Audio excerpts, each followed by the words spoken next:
Ah, Jim. I should have called it Jim instead of Joe. Makes sense.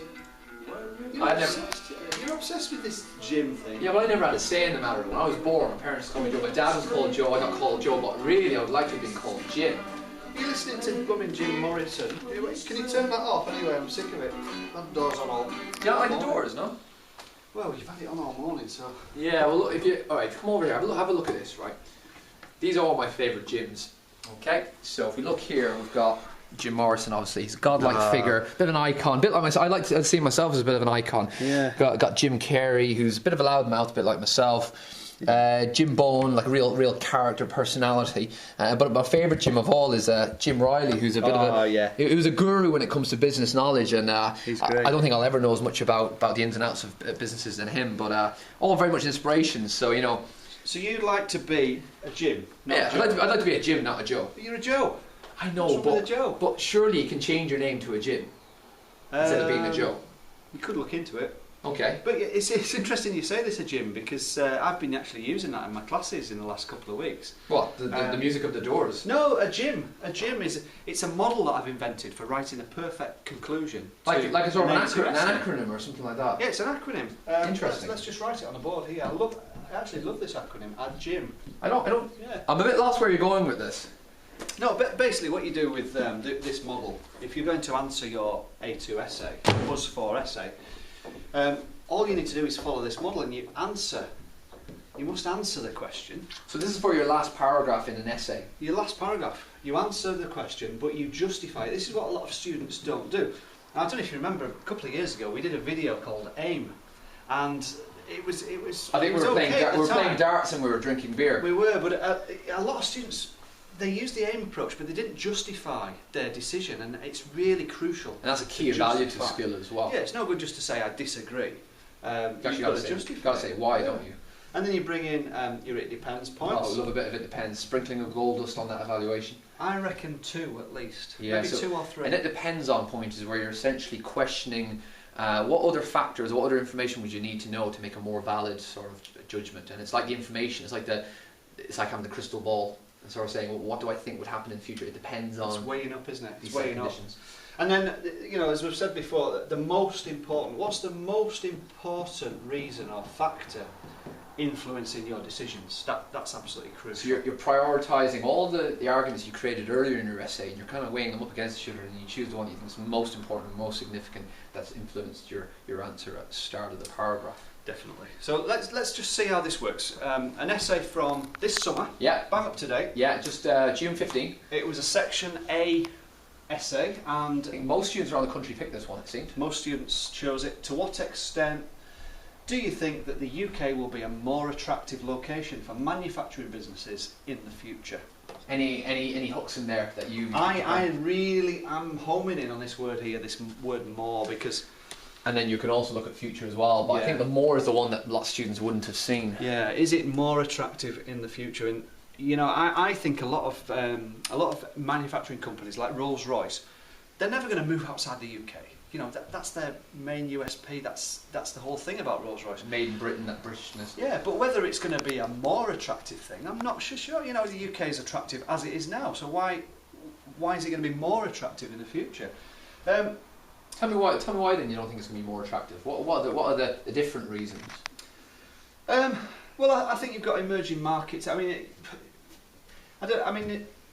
if you're looking at this essay as a whole, yeah, my answer is going to be it's not more attractive. Okay, that's the first thing. And I think Mark can say no. I could say yes, for instance, but we're going to for this one we're going to say no, and he's fine with that. But as long as you can justify it, so tell me why. Yeah, well, I mean, for a firm like Rolls-Royce, I think it's already attractive.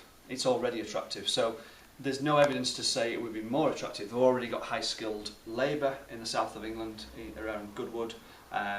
They can do the handcrafted designs that they need to do for customised vehicles. They've got a supply chain in place also that's been established for years in terms of getting their products from A to B. That's right, and it's a similar story for JLR, JCB. But what I would say is that I think, you know, emerging markets are massive. Emerging markets are huge, and you know, a lot of UK companies will be attracted to the mint economies, the brick economies.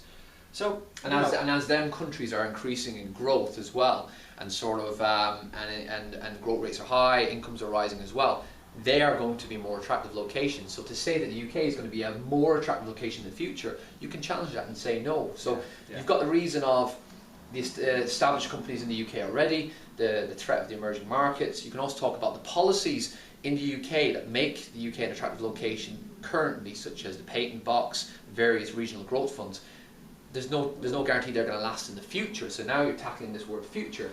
There is a chance that the patent box may actually be completely cut down or possibly even removed within the next 2 years. So suddenly is the UK a more attractive location in the future? Possibly not. I think a lot of other grants and incentives will disappear soon as well. You've got the plug-in car grant, which was only given to the first 50,000 electric vehicles sold, and that money's going to run out. That pot of money will run out later this year. So, looking ahead to the future, I think we've got enough evidence to say this is not going to increase. It's not going to be more attractive for UK manufacturers.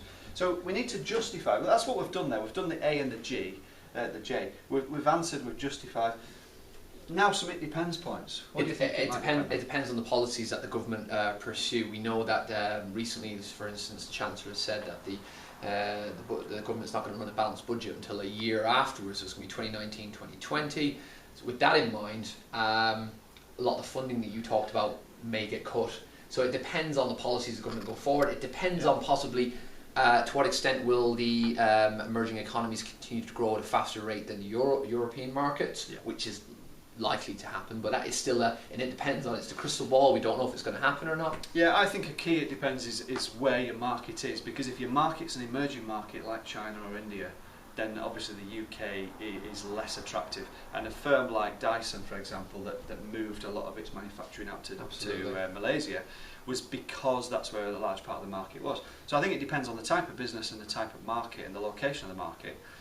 Another it depends that I thought about for this one is it depends which aspect of location. Are you locating the factory, or are you locating your R&D headquarters? And I think a lot of students could pick up on that, because again, if you go back to Dyson, they located their R&D, still do locate their R&D in the UK. Absolutely, yeah. But their manufacturing facility is in Malaysia. So you could say it depends on which part of the business we're talking about locating. It could be quite evaluative. Which part of the manufacturing process. Some places the R&D and the physical manufacturing occur in the same location. Some they split them apart depending on if they're trying to source, skilled graduates for the R&D aspect of what they make. Exactly. So, I think you could get a few it depends in. Definitely depends on the type of business. As with Rolls-Royce, they're never going to leave the UK. But as I said before, I'm not sure if it's going to be more attractive in the future. It already is attractive. The most important issue. So, what's the most important issue? I mean, most important, I think it's got to be the emerging markets. I think that's something students are confident to discuss. I think that is a very obvious threat. And although China's growth has slowed down, you can still actually argue that there's other emerging economies like the MINT economies. You've got Nigeria, Brazil. They're a threat to the UK's competitiveness. Yeah. So what you're saying is the most important aspect is where your market is, where your main customers are based. I might go for the most important is the type of business, because just to pick up on that one, if Rolls-Royce do have a lot of emerging markets, but because of the nature of the business, fairly price inelastic, it still makes sense to locate in the UK and have that reputation. You love a bit of elasticity. Oh, I love, if you can get PED in it, it's just superb. Yeah, love a bit of PED. Yeah. I've just realised I've got a flight to get. You're off to Dubai, aren't you? I'm off to Dubai, and because I'm going to Dubai. I've got a new gig over there. So this is my last day. Obviously, you know about actually my boss. But I just wanted to ask though, because I know you've been collecting these enough students. I've got an 8-hour flight. Is there any chance I can borrow the Wilinski AS so I can just have a bit of a read? You can. Could you text me the answers to a few questions in the back? I'm going to do the progress questions later on in the book, if that's all right. Yeah. I'll make sure I'll send it back to you when I've read it, because I know you want to tick it off on the book register. Okay. Otherwise, you'll be invoicing me for 25 quid. Yeah, no problem. But it was great to see you. Anyway, you've had 4 good years here, Joe. 4 good years, not bad. Not bad at all. Ups and downs, mainly ups. Yeah, and we've done some great videos. We have done. I've enjoyed doing those with you. This is a bit of a sentimental one. This is our last video, folks. maybe we could sort of do something through Skype or something like that. I'm sure that can be arranged, but seriously, I need to go to check Yeah, in. you get I've got yourself to get away. my passport and all that. And text us those answers. Yeah, absolutely. that'd Actually, can I take that as well, the A2, because there's some stuff in there on decision trees that I'd quite like to look at because it's on the new spec. So. Oh, go on. Cheers. You enjoy yourself. Thank you. See you later. Okay, take Bye-bye. care, Joe. See you.